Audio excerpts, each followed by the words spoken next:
Bonjour à tous, salut. Aujourd'hui on se retrouve pour une nouvelle vidéo 4 mois après ma vidéo sur le PSVR. Donc je vous avais dit d'ailleurs que la prochaine vidéo ce serait notre avis sur la VR. Aujourd'hui c'est ce qu'on va faire à peu près, on va vous dire. Bah si on trouve que la VR c'est un peu l'avenir du média et de la manière dont on regarde du contenu. C'est parti.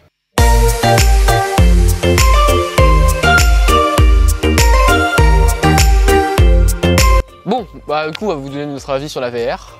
Je te laisse commencer. Alors la VR c'est bien. Voilà. C'est vrai, d'accord, merci. Alors, non, en vrai la VR c'est intéressant et tout. C'est une bonne technologie. Bon, qu'on se dise entre nous, la VR c'est une technologie qui va pas non plus s'imposer face à tout. Parce que par exemple, est-ce que vous voyez, genre je sais pas, devant la télé avec des amis, regarder un film en VR? Bah non. Parce que voilà, c'est un peu individualiste. Pour les jeux, je pense c'est pareil. Il y a des jeux qui sont beaucoup plus agréables à jouer normal qu'en VR et c'est un peu comme le motion gaming, vous voyez. C'est bien, mais on joue encore avec des manettes. Exactement, vous voyez par exemple la Wii là, quand elle est sortie en 2006 je crois. 2006 ouais. Et bah tout le monde se disait ouais tout c'est l'avenir du jeu vidéo. Ça va être la meilleure chose du monde, on va pouvoir Wii Sport avec le comme ça, avec le bowling, le tennis et tout. Tu sais, vous saviez, on savait pas trop comment faire des matchs et tout, voilà. Bon c'était le Wii Sport. Tout le monde disait c'était l'avenir.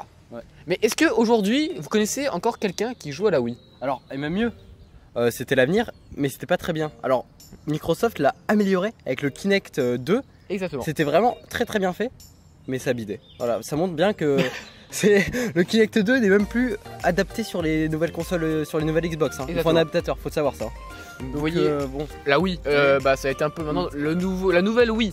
Ce qui reprend vraiment, c'est la Switch. La Wii U, c'était pas du tout une Wii en vrai. Il n'y avait pas de manette. Vous voyez, enfin si, il y avait les manettes Wii, mais il n'y avait pas de jeu vraiment adapté. Vous voyez là maintenant il y a One to Switch. C'est un jeu qui est adapté vraiment comme Wii Sport. Donc vous pouvez avec One to Switch genre traire une vache, c'est vachement cool. mais bon, revenons à notre sujet, revenons à la VR. Ici on est où? On est dans une vidéo que j'avais tournée, dans ce décor d'une vidéo que j'avais tournée en août, qui annonçait un changement sur la chaîne. Le changement c'était quoi?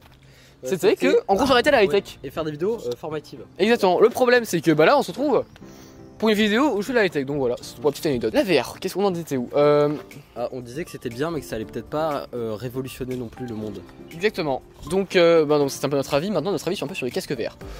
Le Gear VR maintenant. Le Gear VR en fait c'est un peu un casque qui est là mais c'est pas un vrai casque, c'est un casque passif vu qu'il faut y mettre un téléphone Samsung dedans. Exactement, déjà donc, Samsung de base, voilà, donc c'est un peu nul. Alors, donc à la base c'était quoi? C'était les notes, et vu qu'il n'y avait pas non plus des milliards de personnes avec des notes, c'est passé au S7 ou S6 je sais plus. Et maintenant c'est sur tous les S haut de gamme qui sortent de Samsung, il y a tout le temps le casque. Donc moi mon avis, c'est bien, Samsung s'investit dedans, ils s'investissent vraiment dedans. Après est-ce que c'est bien globalement? Non, je trouve pas ça génial. Attends, bouge. Vas-y.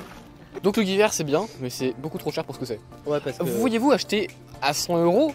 Non, 200 € je crois maintenant. 200? Non, 200 ou 200. Au pire en disant déjà 100 c'est déjà beaucoup. Attends, un prix officiel de 130 €. Ce qui est beaucoup trop cher en fait. Encore, ça coûterait 20 €. Ouais. Oui.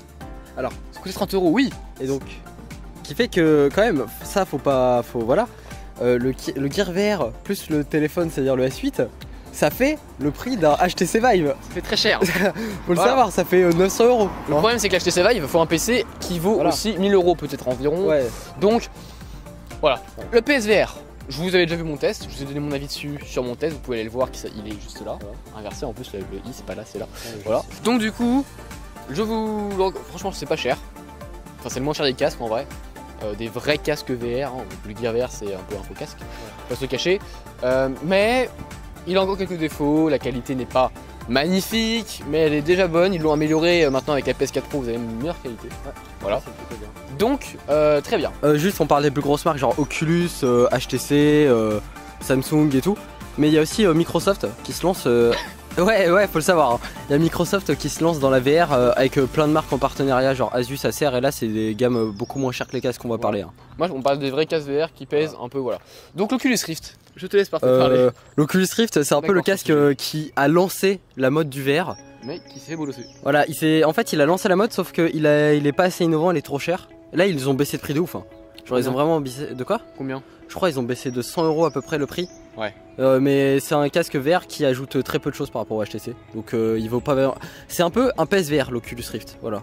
Mais truc à savoir, c'est que si vous avez une Xbox, je crois qu'il marche dessus l'Oculus. Exactement, l'Oculus Rift marche dessus, mais il est beaucoup plus cher en fait. Donc voilà. Après, en plus, il y a plus de jeux sur PSVR que sur. Enfin, des vrais jeux. Il y a plus de jeux sur PSVR. Enfin, les développeurs, les vrais développeurs, enfin, les développeurs qui pèsent un peu AAA, tout ça, ils s'intéressent plus au PSVR que au Oculus Rift, au HTC Vive, tout ça. Vous voyez, par exemple, il y a Rush of Blood, tout ça. Il n'y a pas ça sur. C'est plutôt bien. Il n'y a pas ça sur PC. Parce qu'en plus, tu vois, c'est moins cher, du coup, c'est plus accessible, du coup, c'est normal. Il y a plus de gens qui ont acheté le PSVR, par exemple, et il a fait, je crois, à lui tout seul, autant de ventes que les deux réunis, en fait, que les deux autres réunis. C'est le million, un truc comme ça. Ouais, exactement, il a dépassé le million, donc voilà, c'est pas mal du tout. Voilà. Alors juste un truc, c'est que Oculus reste quand même présent, parce que même si leur casque il fonctionne pas, comme on l'a dit juste avant, il y a le Samsung Gear là, un truc comme ça. Exactement. Et lui il est produit par Oculus, voilà. Sauf que le PDG d'Oculus Rift a quitté Facebook. Voilà. Maintenant, on va vous parler du dernier casque. L'HTC Vive. Exactement. Qui est une marque qui se démarque. Exactement. Voilà, c'est un peu le dicton qui va vous expliquer qu'en fin de compte, le HTC Vive, c'est le seul casque dans tous les casques qu'on a cités qui fait un peu un truc en plus et qui, je pense, mérite peut-être plus l'achat. Exactement. Après, bon, il est vraiment cher, beaucoup plus cher. Combien il coûte? Je crois qu'il coûte 900 € à peu près. Donc c'est, vous voyez, le PSVR qui coûte 400 €, HTC Vive qui coûte 900 €. Plus un petit ordi. Voilà, plus un petit ordi qui faut une GTX 970 minimum, donc qui vaut aujourd'hui maintenant 200 € environ, je dirais. Donc ça fait votre ordi un peu cher quand même. Genre 800 €, 800 plus 900, ça fait 1700. Et 1700, ça fait 1700, cher. Ouais, exactement. Donc 1500 € pour essayer la VR, c'est cher. Si vous avez les moyens, fonce, parce que j'ai essayé le HTC Vive. Je peux te le dire d'expérience, c'est vraiment excellent. Je me rappelle, on était dans une salle, tout le monde faisait la queue. Moi je suis arrivé, je présentais mon badge d'influenceur comme on dit, hein, n'est-ce pas? Et du coup j'ai eu 15 minutes. Non, 15 ou 30 minutes 30 minutes je crois. Ouais, 30 minutes d'essai de HTC Vive dans une salle dédiée, etc. Ryan aussi a essayé, bien sûr. On peut vous dire d'expérience que c'est vraiment le meilleur des casques. Vous avez une expérience extrêmement supérieure aux autres en fait. Vous regardez, vous pouvez vous déplacer, vraiment vous avez une meilleure impression d'immersion. Bah ça c'est dû genre au capteur. En fait quand tu achètes un HTC Vive, t'as deux capteurs à mettre dans les coins de ta pièce, un coin supérieur et un coin inférieur je crois. Ce qui donne en fin de compte logiquement ça te délimite un carré, enfin une zone. Et c'est dans cette zone tu peux te déplacer partout. Tu seras toujours reconnu et ce sera aussi dans le jeu. C'est-à-dire que par exemple si tu veux aller dans un endroit dans le jeu, bah tu te déplaces directement dans l'endroit, qui fait que c'est super stylé et très réaliste. Et donc du coup, notre avis approuvé. Bah, on a oublié de peut-être parler d'un truc, c'est que moi je trouve en fin de compte, c'est que vu que c'est une technologie qui se développe là en ce moment, ça va évoluer très très vite. C'est-à-dire que là par exemple déjà il y a un très gros inconvénient, c'était les câbles. On a pu le voir au CES. Les nouveautés. Voilà, il y a directement le casque peut être utilisé sans câble, donc ça c'est vraiment très très bien, c'est encore plus immersif et tout. Après il y a aussi des... Non, après c'est surtout surtout pour le HTC Vive où là tu dois te déplacer. Moi je trouve mon PSVR, il y a un câble mais ça me gêne pas trop, tu vois, parce que t'as pas à bouger. Par contre l'HTC Vive je pense que c'est celui qui a le moins besoin, enfin celui où t'as vraiment besoin de pas avoir de câble, parce que vu que tu bouges ça peut te gêner. Quand t'es assis honnêtement bon tu t'en fous un peu d'avoir un câble. Téléportation dans 3, 2, 1. Donc c'est la fin de cette vidéo, n'oublie pas de mettre un like si elle t'a plu. De commenter et de donner des idées par exemple, parce que nous on a des idées mais peut-être qu'elles nous plaisent à nous mais peut-être pas à toi qui regarde la vidéo. Donc si tu veux qu'on fasse une vidéo sur n'importe quel sujet, on pourra mixer les deux, voilà, comme ça ça pourra améliorer encore mieux la qualité des vidéos. Et bien sûr n'hésite pas à t'abonner pour devenir un insider. Et donc nous on te dit à très vite, salut.